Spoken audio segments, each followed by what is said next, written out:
Se mostrará su modelo en las tres vistas: frontal, lateral y superior.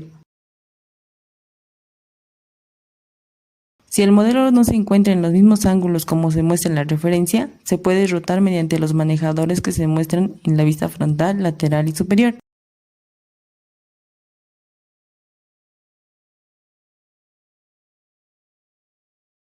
Hasta que se vea igual que en la referencia.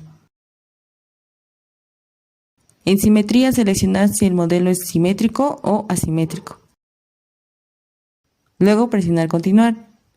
Se pueden ver las diferentes vistas: frontal, izquierda, superior, atrás, derecha. El shading se puede cambiar a vista inalámbrica. Los huesos están ubicados por colores: la columna, la cola, las extremidades y la cabeza. Se puede modificar la ubicación de los huesos. Hacen clic en el nodo y aparecen flechas. Pueden mover los huesos de arriba hacia abajo, de adelante hacia atrás o de izquierda a derecha.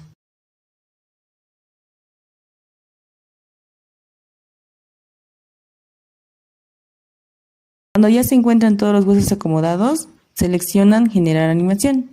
Se crean diferentes animaciones. En este caso descargaremos la animación de nadar. Tiene que estar activado el archivo FBX. Luego seleccionar Descargar archivos.